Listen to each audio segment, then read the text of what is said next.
Halo anak-anak, selamat pagi. Bagaimana kabarnya pada pagi hari ini? Semoga kita semua selalu dalam keadaan sehat-sehat dan semoga hari ini kita terus diberi kelimpahan dan kebaikan serta dijauhi segala keburukan.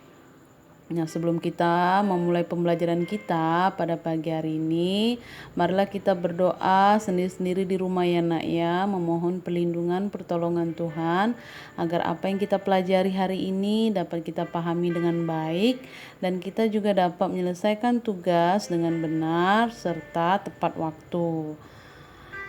Setelah anak-anak berdoa, pembelajaran hari ini yaitu tematik, yaitu tema 3, makanan sehat. Subtema 3, pentingnya menjaga asupan makanan sehat. Pembelajaran 3 dan 4. KD yang akan kita bahas yaitu ada 3. KD 3.4 tentang iklan layanan masyarakat, 3.2 tentang pembangunan sosial budaya di Indonesia, 3.3 tentang keragaman di Indonesia. Yang pertama kita akan membahas KD 3.4 tentang iklan layanan masyarakat. Nah, berikut ini adalah contoh dari percakapan iklan layanan masyarakat. Nah, simak ya nak ya. Nah, di sini ada gambar dua perempuan, yaitu berbaju merah namanya Lani, berbaju hijau bernama Dayu. Nah, pertama si Lani dulu yang berbicara. Kata si Lani, "Aku sudah memberitahu ayah dan ibuku tentang membeli produk buah lokal." Kemudian Dayu menjawab, "Lalu bagaimana pendapat mereka, Lan?" Lani menjawab lagi, "Mereka berdua sangat setuju dengan membeli produk lokal, apapun itu, buah-buahan, juga lain-lainnya.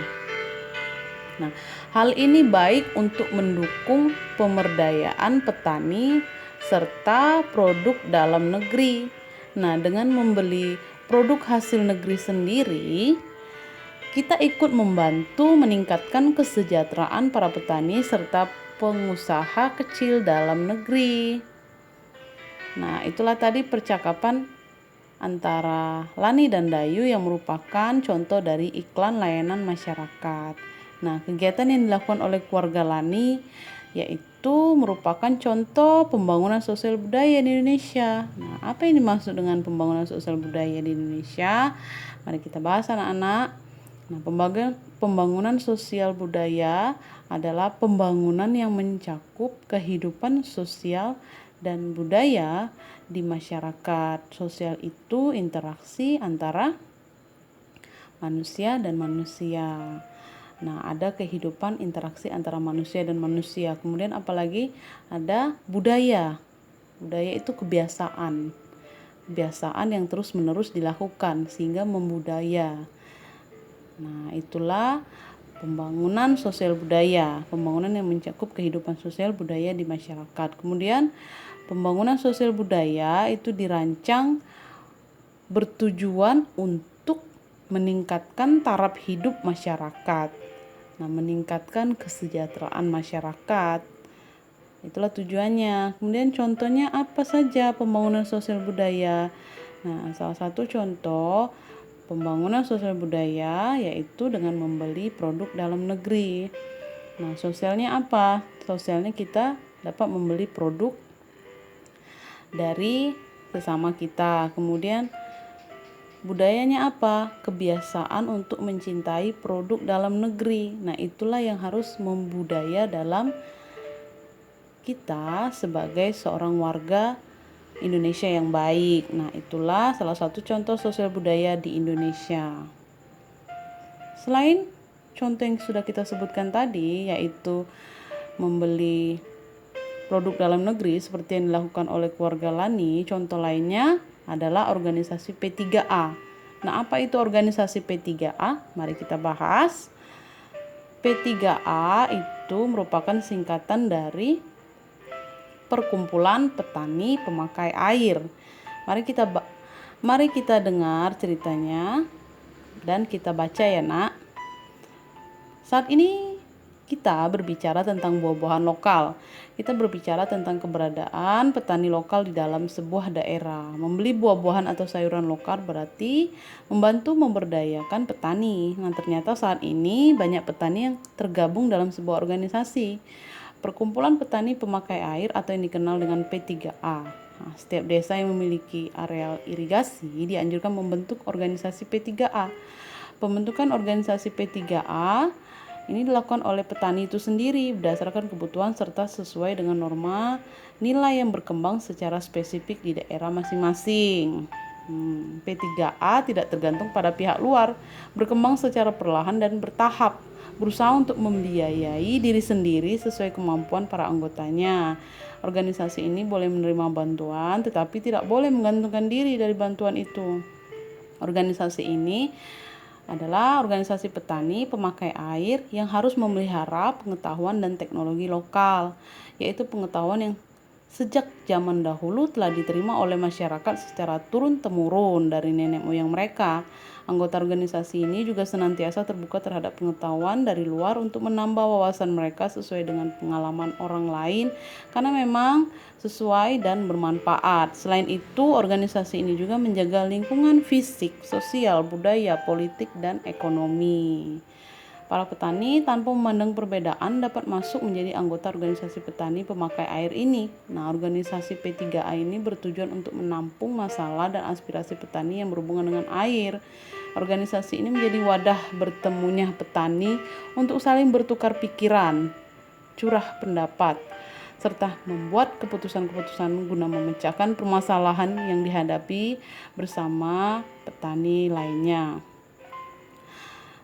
Nah, organisasi ini memberikan pelayanan kebutuhan petani terutama dalam memenuhi kebutuhan air irigasi untuk usaha pertaniannya. Dalam tahapan perkembangannya, organisasi ini diharapkan dapat menjadi suatu unit usaha yang mandiri, yang mampu menyediakan sarana produksi, pertanian, dan sebagainya, maupun dalam upaya pemasarannya juga. Selain itu, organisasi ini juga berperan dalam pengembangan dan pengelolaan sistem irigasi. Itulah tadi cerita tentang organisasi P3A yang merupakan sebuah contoh pembangunan sosial budaya. Disebut sosial karena tumbuh dan berkembang dalam kehidupan masyarakat. Disebut budaya karena di dalamnya terdapat ide, gagasan, atau pendapat yang mungkin merupakan warisan generasi sebelumnya. Organisasi P3A juga di dalamnya terdapat keragaman yang merupakan keragaman di Indonesia. Apa saja keragaman di Indonesia? Keragaman di Indonesia meliputi suku, bangsa, agama, budaya, serta kegiatan ekonomi. Nah, itulah tadi keragaman di Indonesia. Walaupun masyarakat Indonesia memiliki banyak perbedaan, banyak keragaman, namun sebaiknya kita tetap bersatu. Walaupun ada tadi keragaman, walaupun ada perbedaan, tetap kita bersatu sesuai dengan semboyan Bhinneka Tunggal Ika. Apa nak? Berbeda-beda namun tetap satu jua. Keragaman dalam kehidupan sehari-hari itu misalnya organisasi. Tujuan organisasi menjadi pemersatu antar anggotanya karena dilakukan dengan penuh semangat kebersamaan. Keragaman sosial budaya Indonesia dan manfaatnya. Indonesia kaya akan keragaman sosial budaya. Keragaman yang ada menjadi modal dalam pembangunan sosial. Adapun manfaat keragaman sosial budaya di Indonesia ada 5 ya nak ya. Yang pertama, menumbuhkan rasa nasionalisme sebagai identitas bangsa di mata internasional. Kemudian yang ketiga, memupuk sikap toleransi sehingga persatuan Indonesia tetap terjaga. Yang keempat, sebagai ikon pariwisata sehingga menambah pendapat nasional. Kemudian yang kelima, sebagai sumber pengetahuan dunia. Itulah tadi manfaat keberagaman sosial budaya di Indonesia. Nah, adapun bentuk-bentuk keragaman yang dapat kita identifikasi dari organisasi P3A. Itu yang pertama, keragaman daerah. Nah, tadi sudah disebutkan setiap organisasi P3A itu berbeda dari satu daerah dengan daerah lain. Kemudian bentuk keragaman yang kedua yaitu di dalam organisasi P3A, anggotanya bisa terdiri dari siapa saja yang pastinya memiliki perbedaan. Nah, yang ketiga, bentuk keragaman dalam organisasi P3A yaitu di dalam organisasi ini terdiri dari petani-petani yang memiliki keterampilan yang berbeda-beda. Itu bentuk keragaman yang ketiga, yaitu memiliki keterampilan yang berbeda. Kemudian bentuk keragaman yang keempat yaitu di dalam organisasi terdapat orang-orang yang memiliki masalah yang berbeda-beda. Kemudian hal-hal yang dapat diperoleh masyarakat petani dari organisasi P3A. Apa saja yang dapat diperoleh masyarakat petani dari organisasi P3A? Itu petani dapat memiliki kemampuan untuk mengembangkan potensi yang ada di dalam para petani, kemudian menumbuhkan motivasi, menumbuhkan semangat yang lebih dari biasanya untuk mengembangkan kemampuan mereka dalam bertani, kemudian dapat mengembangkan keadaan dirinya sendiri. Kemudian apalagi? Masyarakat memiliki keterampilan yang dapat merencanakan dan melaksanakan kegiatan pengolahan irigasinya itu secara baik, kemudian secara berkelanjutan dan secara mandiri. Itulah hal-hal yang dapat diperoleh masyarakat petani dari diadakannya organisasi P3A. Kemudian organisasi P3A ini dapat dibuat menjadi iklan layanan masyarakat. Apa saja yang dibutuhkan dalam iklan layanan masyarakat? Mari kita bahas. Nah, yang dibutuhkan dalam iklan layanan masyarakat, yang pertama kita membutuhkan apa judul yang akan kita buat dalam iklan layanan masyarakat. Jadi, pertama judul iklan. Kemudian yang kedua, naskah iklan. Nah, tentunya di dalam naskah itu terdapat percakapan selama iklan layanan masyarakat itu berlangsung. Kemudian selain naskah percakapan, ada juga sketsa gambar yang pastinya berdasarkan dengan naskah yang kita buat untuk iklan layanan masyarakat. Kemudian yang ketiga, kita membutuhkan pemeran. Nah, di dalam pemeran itu kita membutuhkan jumlah pemeran yang harus kita tentukan dalam pembuatan iklan layanan masyarakat. Setelah itu, apalagi yang kita butuhkan di dalam pemeran, kita membutuhkan karakter tokoh yang dapat memerani tokoh dalam iklan layanan masyarakat.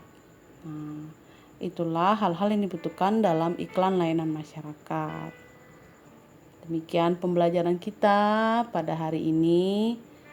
Semoga apa yang dipelajari dapat dipahami dengan baik ya nak. Tugas dikerjakan di Google Form yang linknya akan dikirimkan oleh Bapak dan Ibu Guru di WA Group ya. Terima kasih anak-anak, selamat belajar, selamat mengerjakan tugas. Dadah, sampai jumpa lagi.